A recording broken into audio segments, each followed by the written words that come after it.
Good morning. It's Sunday, December 20th, and my piece of plywood has been joined.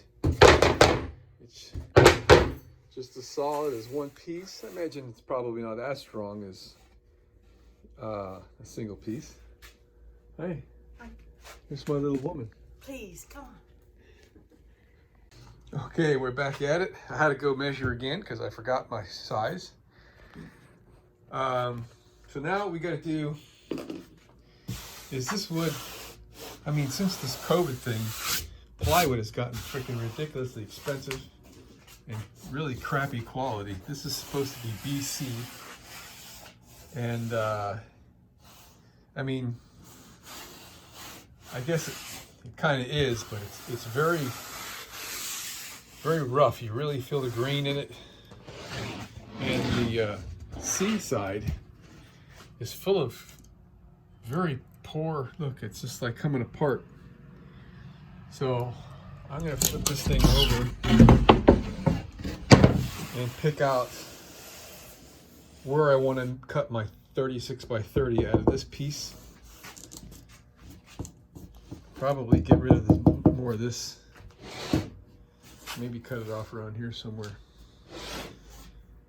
And we're going to cut this and bring it to bus, and we're going to start to scribe fit it. All right, we sized up our cut. So this is the angle line that's at the base of that window next to the driver's seat. And if you look here, this little line I marked right off the 2x4 height. So I'm overshooting by about 1/8 of an inch here.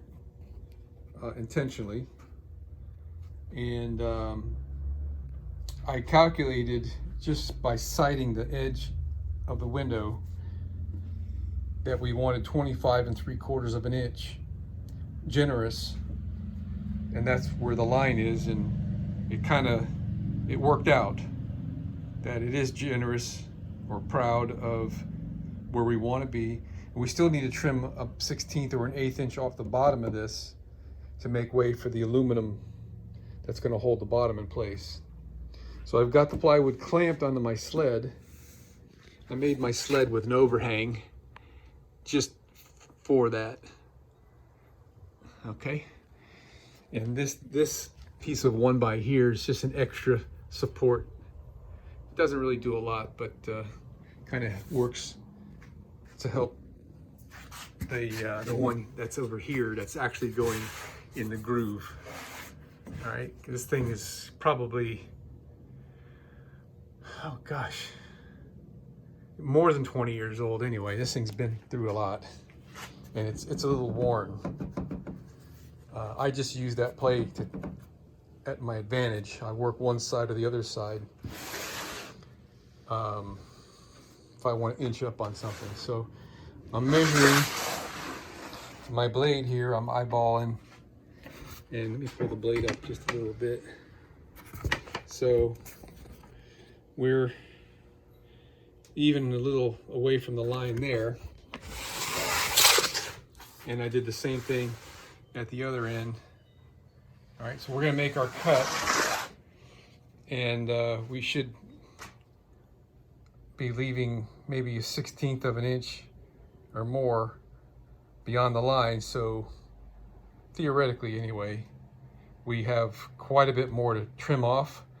3/16 to 1/4 of an inch more will have to come off between this end and the top, and then the bottom over there. All right, so let's give that a cut. I'm a little nervous here because, you know, this was kind of a pain. I had to wait overnight for the glue to dry on this thing, and if I mess this up, we're going to be waiting an overnight again. Perfect enough anyway. This is what I was looking for. I'm beyond my line, so I can still do some trimming, and I'm I'm parallel with the line. I'm right on the money there. I mean, we're talking about maybe within 10-20 thousandths of an inch, which is fine, because I still have to re-sight and make sure that I actually did match the slope of that window. So we can bring this back in there and start to fit this even further. And also, I have a parallelism problem that I got to resolve.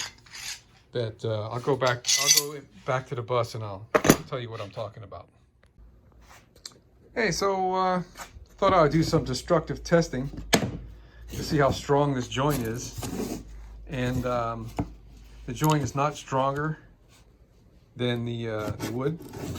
Well, it is, but it isn't. The wood actually tore, so the glue didn't break loose. But the wood is just not that strong the way the grain is laid. But it was actually quite strong. So I'm not concerned at all about the strength of this joint for the application that I'm using it as. All right, I'm holding this in place with my knee. So we're on the edge at the bottom, at the green metal down there. Okay. And we look fairly parallel here. But you can see we're about an inch away here. I didn't have the bottom all the way. Okay. Correction. About 3/4 of an inch maybe. Okay. So I don't have my tape measure handy. Let me just do one of these deals here. All right. Okay. So that's a fairly parallel line here. So if I were to push that in, we're going to put a twist in this plywood, which, you know, technically there's no problem in doing that. But practically speaking, I don't want to have twisted walls, because I do envision myself putting a console on here with slip pocket kind of a deal. So I want to make this as straight as I can. So for starters, I'm going to, guess I need to double check that I have, yeah, it looks like we're out of money down there. I was pretty anal about getting that in the right place. Looks like it's bowing in just a little bit at the bottom down there. All right, so I think what we're going to do is cut this 1x3 and taper it from here down, so the top edge of this piece of 1/2 inch plywood gets closer in to compensate for that. I don't know if I'm going to get the full 3/4 of an inch or so. I'm going to experiment with that. I can't actually go too much because the taper in is not from the end of this plywood, it's from that green piece of metal down there. So when we're tapering in here, we're also taking off some from here, and we don't have too much to play with here. So we're going to be a little bit of a balancing act on that. And if this is not enough, then we could space out this. Because actually, now that I'm looking at it, this is not parallel from here to here and there to there, which is kind of arbitrary really, because what it's sitting on up there is a curved piece of metal. It just happens to be going the length of this, which just happens to be long enough that it's pushing out further at that end. But this I'm not concerned about having a twist to it or anything, because I'm not going to be putting anything on it.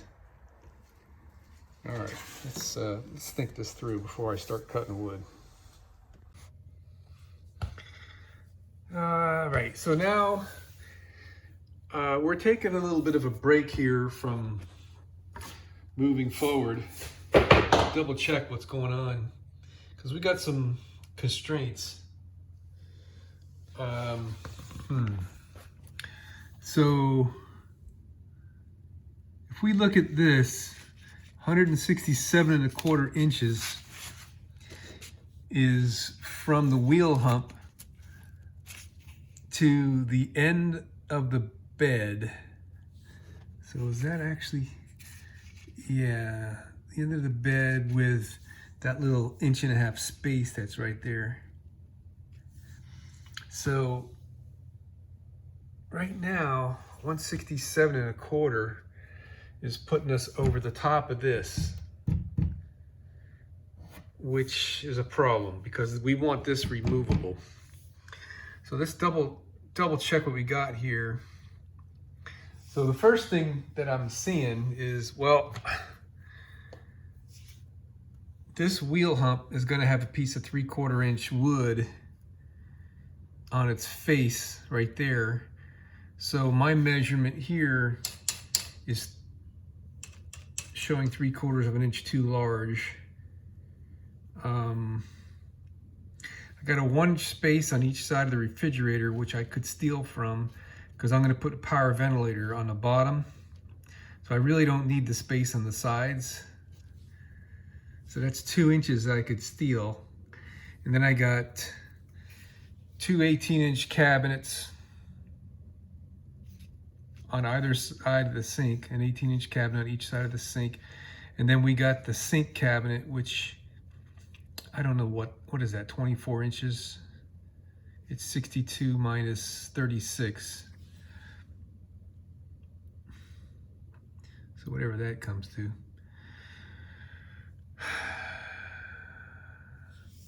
And now the sofa bed, right now, we've got 75 inches, which is the size of the mattress, with this 1.5 inch space right there, and I think it's also 1.5 inch space on this side, which is not much.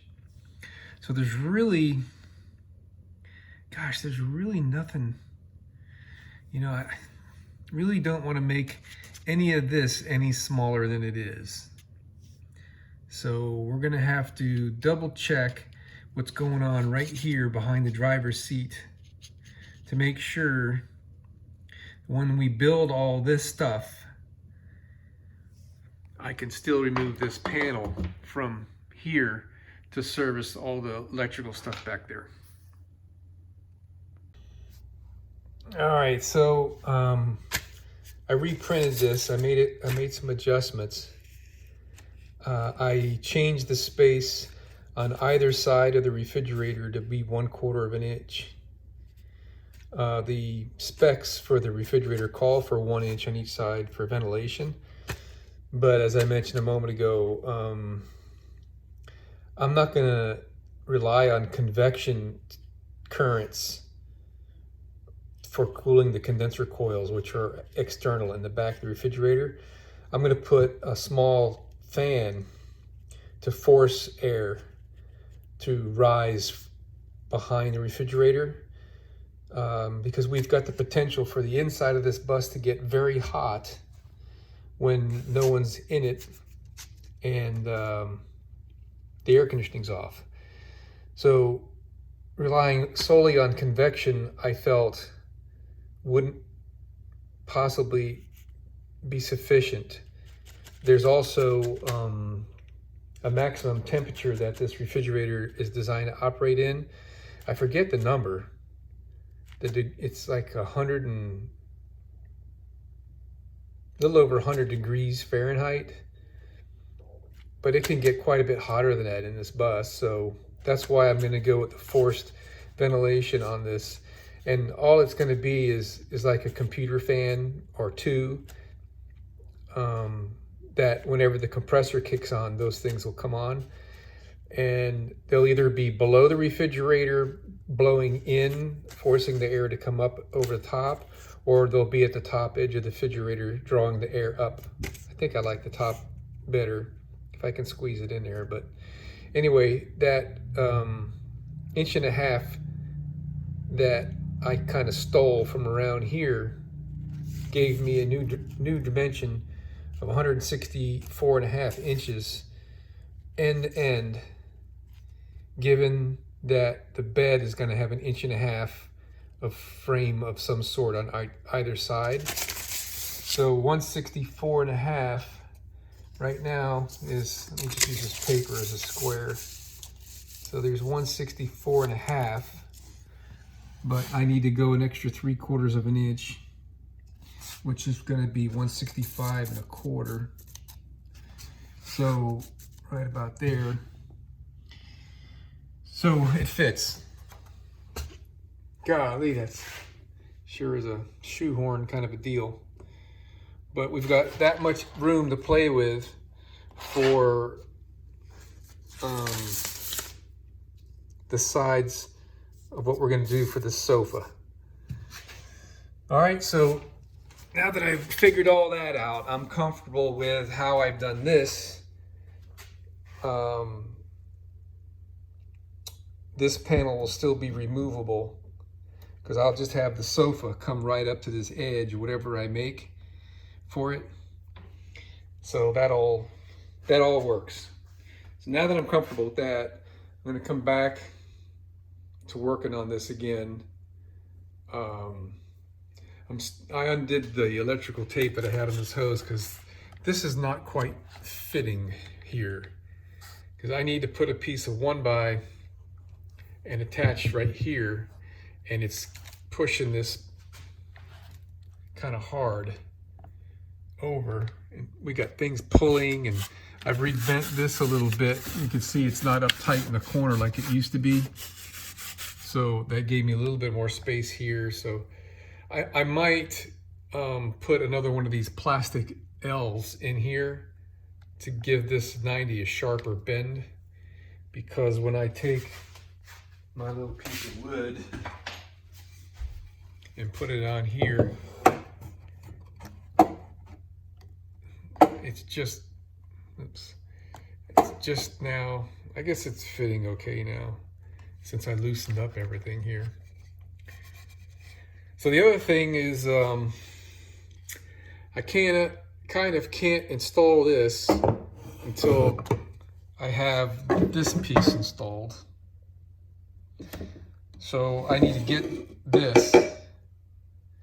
I would like to use that red oak like I used up here. So that'll be my theme. That's going to be an expensive piece of wood. So this one here will be, I'll have to buy a 1x6 to fill that gap. And then a 1x6 really won't be enough if I want to close this off up here like that. As you can see, you can see down into the dashboard there. So trying to figure out what we can do here. I guess we could put something on top of that. I don't know. Well, I think maybe we'll buy a 1x6 for there and a 1x4 for here, and we'll start to get that fitted. Yeah, I think that's what we'll do. And we had some weird stuff going on here. This seam opened up. And I think what happened is the screw that I put in the very front up there is in there at an angle, because the metal behind this piece of wood here is at an angle. So I put the screw at an angle so it would thread into the metal easier, and I could drill into it easier without breaking the drill bit down in there. So I think that screw is pulling this, which is a little bit of a pain, because in order to close that seam, I'll have to lift up the back, and that's not what I want to do. So got to figure out what's going on with that.